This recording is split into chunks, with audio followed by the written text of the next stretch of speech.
రాష్ట్రంలో అభివృద్ధి పనులు అంటే కుంటిప్పడి వాతావరణం ఉందండి. ప్రాజెక్టులు డెవలప్మెంట్ లేదు, సరైన రాజధాని లేదు. ఇప్పుడున్న పరిస్థితుల్లో చిన్న పిల్లవాడిని అడిగినా సరే పాఠ్యపుస్తకాల్లో కూడా మన రాజధాని ఏదంటే చెప్పుకునే పరిస్థితుల్లో ఆంధ్రప్రదేశ్ జనాలు కానీ ఆంధ్రప్రదేశ్ విద్యార్థులు కానీ లేరండి. అభివృద్ధి అభివృద్ధి అనేది ప్రతి వ్యక్తికి తెలుస్తుంది. వాళ్ళ అందరూ కూడా ఉమ్మోస్తున్నారు. అసలు ఇతను ముఖ్యమంత్రిగా పనికొస్తాడా? వీళ్ళు పరిపాలించడానికి పనికొస్తారా? ఈ నాయకులు పరిపాలకులేనా? వీళ్ళందరూ దోళ్ళను కాసుకునేవాళ్ళు, దోళ్ళను అమ్ముకునేవాళ్ళు ఈరోజు ఎమ్మెల్యేలు, ఎంపీలు, మంత్రులు అయ్యారు. వాళ్ళకి పరిపాలన ఏం తెలుస్తుందండి? జగన్కి ఏం తెలుసు పరిపాలన అనేది? జగన్కి పరిపాలన తెలుసుంటే ఇట్లా ఉండేదా? 151 మందిని నీకు ప్రజలు అప్పచెప్పారు, మొత్తం నీ చేతుల్లో పెట్టారు రాష్ట్రాన్ని. అయినప్పుడు నువ్వు ఎలా పరిపాలించాలండి? రాష్ట్రంలో అభివృద్ధి జరుగుతుంది అనుకుంటున్నారా? రాష్ట్రంలో అభివృద్ధి అనేది లేదు. కేవలం కొన్ని పథకాలు పెట్టి ఆ పథకాల ద్వారా కొంతమందికి మాత్రమే లబ్ధి చేకూరుస్తుంది ప్రభుత్వం. ఆ లబ్ధి చేకూర్చే పథకాలనే కోట్ల రూపాయలు పెట్టి ప్రచారాలు చేసుకుంటాం తప్ప అభివృద్ధి అయితే మాత్రం ఈరోజు ఎక్కడ మనకి కంటికి కూడా కనిపించడం లేదు. అభివృద్ధి శూన్యం అనేది నా అభిప్రాయం. పనితీరు అంటే ఏముందండి? అభివృద్ధి లేదండి. మా నిరుద్యోగులు వస్తే ఖాళీగా ఉన్నాం, కూలి పనికి వెళ్తున్నాం. డైలీ పెన్ను చేపెట్టి డైలీ కూలి పనికి వెళ్తున్నాం. ఎక్కడ నేను జాబ్ దొరుకుతుందో చూస్తున్నాం, ఎక్కడ ఏమీ లేదు. డబ్బులు ఇచ్చి అందరినీ సమర్పూర్తి చేస్తున్నాడండి. ఇంకేముందండి? అభివృద్ధి ఎక్కడ ఉంది? అభివృద్ధి శూన్యం అయిపోయిందండి. రాష్ట్రం అభివృద్ధి చెందుతుందని మీకు అనిపిస్తుందా? నాకైతే అనిపిస్తలేదండి. ఎక్కడ రోడ్లు అలాగే ఉన్నాయండి, మొత్తం రోడ్లు అంతా కొంటలాడిపోతున్నాయి. ఆర్టీసీ బస్సులు కూడా సరిగ్గా లేదండి. అవి మొత్తం ఎక్కడ దిక్కినా కూలిపోయేలాగా ఉన్నాయి. బస్సులు కూడా టైంగా ఉండలేదు. రోడ్లు అసలు గుంటలు కింద ఉంటున్నాయి. బైక్ ఎక్కడికైనా వెళ్ళాలంటే చాలా ఇబ్బందిగా వెళ్ళాల్సి వస్తుంది. బండి అయినా కారు అయినా సరే ఆ గుంటల్లో నడపడానికి వెళ్ళేటప్పటికి బ్యాక్ పెయిన్లు అవ్వడం ఇటువంటివి ఎక్కువైపోతున్నాయి. రాష్ట్రంలో అభివృద్ధి పనులు ఎలా జరుగుతున్నాయి అంటారు? అభివృద్ధి పనులు కన్నా ఈ పథకాలు ఎక్కువైపోయినాయి. అభివృద్ధి పనులు ఎలా జరుగుతాయండి? ఆ పథకాలు ఎందుకండి అవి? ఆ తాడి చేతులు బాగున్న వాళ్ళకి ఇచ్చి, బాగోలేని వాళ్ళకి ఇచ్చి, ఎందుకని ఒక హాస్పిటల్కి వెళ్తే ఒక నాడు పిల్ల ఉంటాండి, ఒక అంగన్వాడీ కేంద్రంలో ఒక పిల్లలకి సరిసరి ఫుడ్ రాదండి టయానికండి. ఎందుకంటే పథకాలు అవసరం లేదండి. అభివృద్ధి కావాలండి. మెయిన్ హాస్పిటల్ కావాలండి, మెయిన్ స్కూల్ కావాలండి, మెయిన్ పిల్లలకి ఏదో వచ్చినా ఇచ్చినా సంటిపెట్టలకి అది కావాలండి. అంతేగాని మాకు ఇవాళ నాకు బాగానే ఉన్నాను, నాకు ఇవాళ 20 వేసాను 30 వేసాను అంటే దానివల్ల ఏంటంటే మేము ట్యాక్స్లు కడతాం. ఇవాళ అన్నీ కూడా మేము ప్రతిదీ రేట్లు ఎట్టి పెరిగిపోతున్నాం. గ్యాస్ అనుకోండి ఆగారు ఉంటే 35,000కు 3500కి 350 రూపాయలకి బండ వచ్చేది ఇవాళ 1200 ఎట్టి కొరవాల్సి వస్తుంది. అది కేంద్రం అంటున్నాడు, ఇక్కడేమో రాష్ట్రం అంటున్నాడు. కానీ ఏంటంటే మన ప్రజల్లో యూనిటీ లేదు. ఏంటి పథకాలు వస్తున్నాయి తెస్తండి, నాయకులు కూడా ఈ భయం లేదు ప్రజలంటే. అదే ఇప్పుడు జగన్ పాలన మీకు నచ్చిందా? నాకు నచ్చలేదా? ఏమి నచ్చలేదు? మాకేం అసలు ఏం చేయలే. మీరు నెక్స్ట్ సీఎం ఎవరు కావాలనుకున్నారు? చంద్రబాబే. జగన్ మటుకు మాకు ఏం చేయలే. నవరత్నాలు అందరికీ ప్రతి ఇంటికి నవరత్నాలు ఇచ్చానని జగన్ చెప్తున్నాడు. మీకు ఎటువంటి స్కీమ్స్ రాలేదా? నెక్స్ట్ సీఎం అయితే చంద్రబాబే అవుతారు. ఇప్పుడు నెక్స్ట్ సీఎం ఎవరు అవుతారు అనుకున్నారు మీరు? చంద్రబాబు అవుతారు. నవరత్నాలు మీకేం రావట్లేదా? మా ఇంట్లో జగన్ పెట్టినవి ఏం లేవా? ఆయన పనితీరు ఆయన ఇంట్లో కూర్చొని ఉండడం తప్ప రెండో పనితీరు ఏమి లేదు. ఎక్కడ ఏం రోడ్లు కదా, ఏం ఎస్సీ కార్పొరేషన్ లోన్లు లేవు, బీసీ కార్పొరేషన్ లోన్లు లేవు. తర్వాత ప్రజలకి మాత్రం ఈ కొన్ని పెన్షన్లు తీసేస్తున్నారు.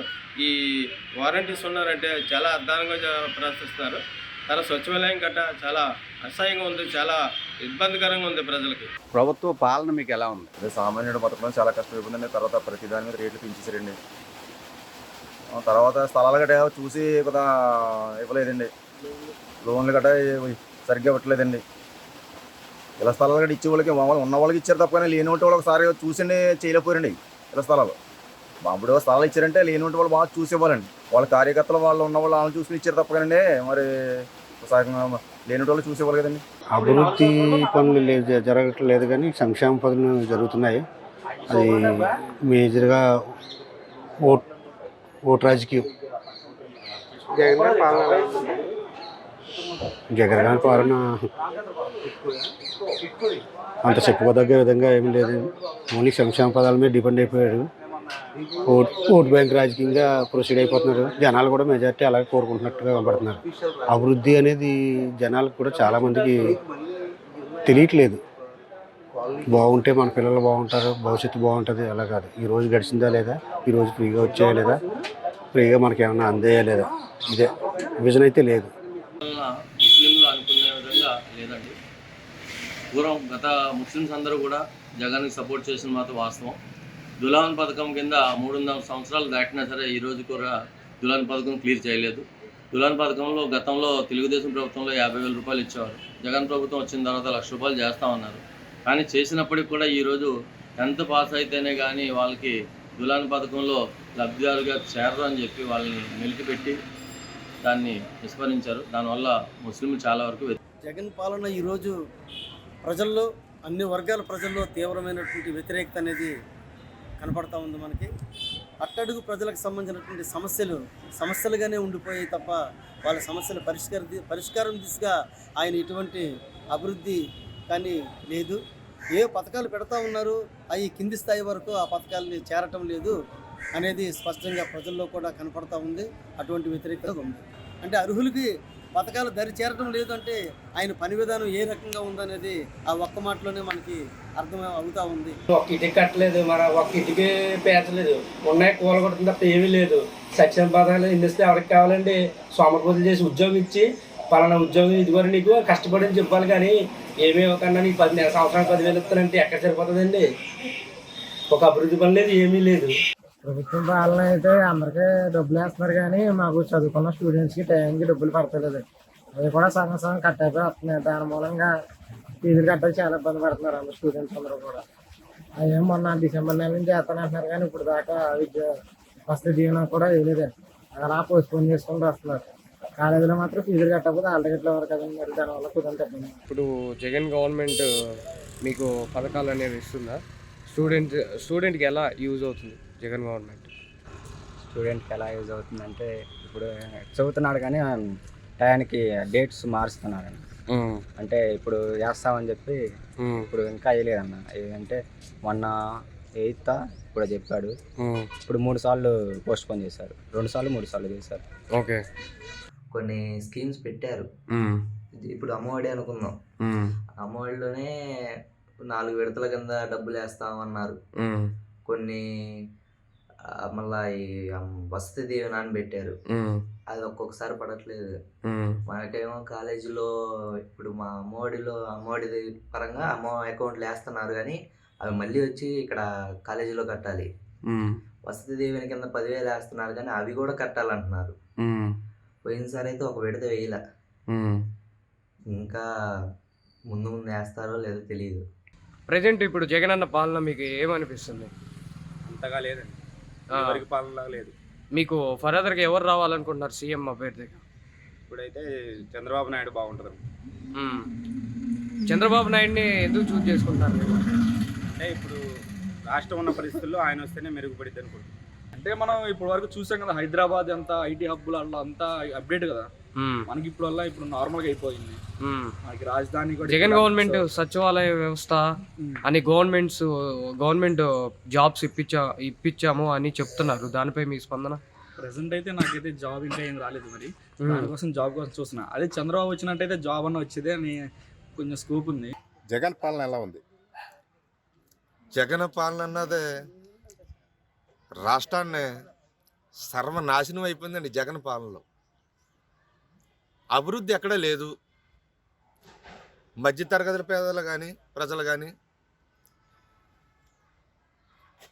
పేద ప్రజలు కానీ ఈ నిత్యావసర వస్తువులు కొనుక్కోవడానికి మట్టుకి వాళ్ళు చాలా ఇబ్బంది పడుతున్నారు.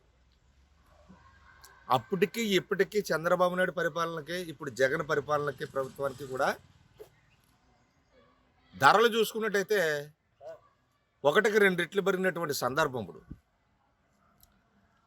ఇంక డబ్బులు వేస్తున్నాను నేను అకౌంట్లో బటన్లో నొక్కి డబ్బులు వేస్తున్నాను అనుకుంటున్నాడే తప్ప బటన్ నొక్కి వేసినటువంటి డబ్బులు 1కి 2 ఇంతలు మళ్ళీ ఈ నిత్యావసర ధరలలో కానీ కరెంటు బిల్లుల్లో కానీ పన్నుల రూపంలో కానీ వెనక్కి లాగేసుకుని ప్రజలు నడ్డి విరిచేస్తున్నాడు.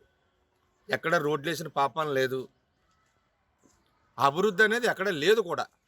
ఎక్కడ ఏం జరిగినట్టు ఏం కనపడలేదండి.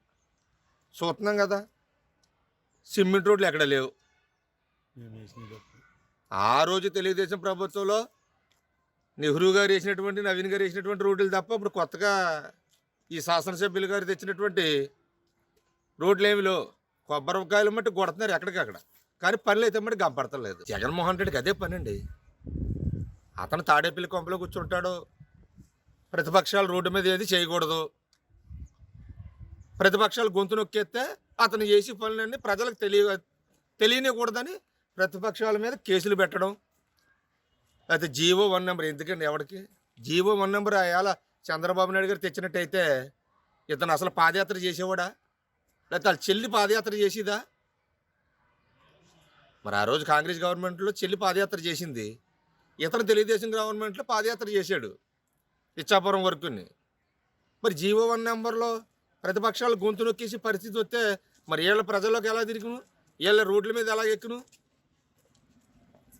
ఈ జగన్మోహన్ రెడ్డి వైఫల్యాల్ని ప్రజలకు తెలియజేస్తున్నారో ఈ ప్రతిపక్ష పార్టీలు అని చెప్పేసి వాళ్ళ మీద కుట్రపూర్వకంగా కేసులు పెట్టి ప్రతిపక్షాలు గొంతు నొక్కుతున్నాడు. లోకేష్ పాదయాత్రను అడ్డుకోవడంపై మీరు ఏమంటారు? లోకేష్ పాదయాత్ర సక్సెస్, చాలా బాగా పాదయాత్ర చేస్తాడు. అతనికి అన్ని అడ్డంకాలు చేస్తారు కాబట్టి ఇంకా ప్రజలు దండయాత్ర పెట్టి అతను పాదయాత్రకి ముందుకు తీసుకెళ్తారు. ప్రతిపక్షాల పర్యటన ప్రభుత్వం అడ్డుకుంటుంది కదండి. ప్రతిపక్షాలను ఏంటండి, వాళ్ళు ఎవరిని రోడ్డు మీదకి వచ్చే పరిస్థితులు లేదు. ప్రతిపక్షాలను రానివ్వటం అలా ఉంచేసి అసలు రోడ్డు మీద వాళ్ళ మనుషులు వెళ్ళడానికి భయపడుతున్నారు. రోడ్డు ఎక్కాలంటే ప్రతి ఒక్కడు వ్యక్తిగతంగా కూడా భయపడుతున్నారు. ఎందుకంటే ఎక్కడ ఏ కేసు పెడతారో, ఏది బనాయించి లోపల దోస్తారో, ఏది బనాయించి ఇది జైల్లో పెడతారో అని చెప్పి భయపడుతున్నారు. ఎందుకంటే తను ప్రతిపక్షంలో ఉండగా రాష్ట్రం అంతా కూడా విచ్చలవిడిగా తిరిగాడు. ఎక్కడ పడితే అక్కడ మీటింగులు పెట్టాడు, ఎక్కడ పడితే అక్కడ జనాల్ని కూడగట్టాడు.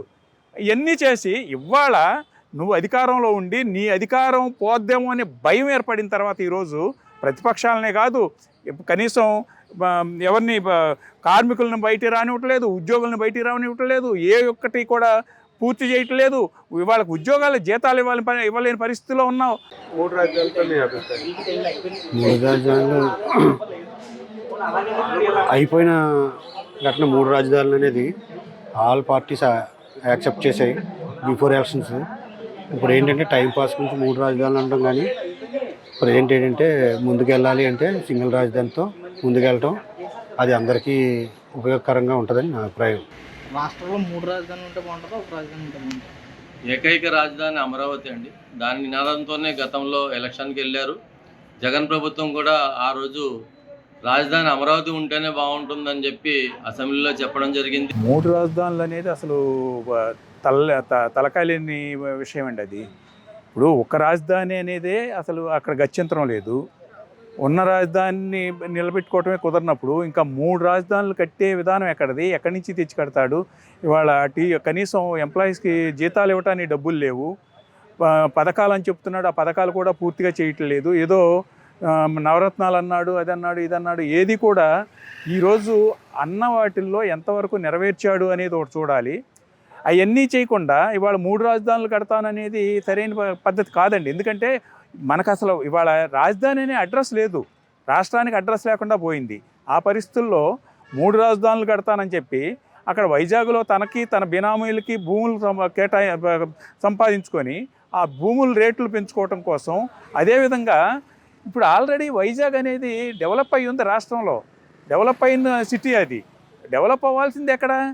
మిగిలిన ప్రాంతాలు ఏమీ డెవలప్ చేయకుండా డెవలప్ అయిన చోటకి వెళ్ళిపోయి అక్కడే నేను ఇల్లు కట్టుకుంటాను, అక్కడే ఉంటాను, అక్కడే అసెంబ్లీ పెడతాను, అక్కడే రాజధాని పెడతాను అనేది ఎంతవరకు కరెక్ట్? అది రాష్ట్రానికి ఒక ఇప్పుడు ఇంటికి ఒక తండ్రి అన్నోడు ఉంటే కరెక్ట్గా ఉంటుంది. మన రాష్ట్రానికి ఒక రాజధాని ఉంటే ప్రతిదీ కరెక్ట్గా ఉంటుంది. అంతేకాని 3 రాజధానులు చెప్పి 3 ముక్కలాట కింద అక్కడ కొంచెం విశాఖపట్నంలో ఇబ్బంది పెట్టి, కొంతేమో విజయవాడలో ఇబ్బంది పెట్టి, కొంతేమో కర్నూలులో ఇబ్బంది పెట్టడం కరెక్ట్ కాదండి. ఒక రాజధాని ఉంటే మనకు అందులో సాఫ్ట్వేర్ అన్ని ఉద్యోగాలు, ఐటీ అన్ని సంస్థలు వస్తాయి, మనకు ఉద్యోగాలు ఏర్పడతాయి. కొంతసేపు 3 రాజధాని అంటాడు, కొంతసేపు వైజాగ్ రాజధాని అంటాడు, అతనికే క్లారిటీ లేదు. పోలవరం అన్నారు, పోలవరం ఎంతవరకు కట్టాడండి? పోలవరం లేదు, ఏమీ లేదు.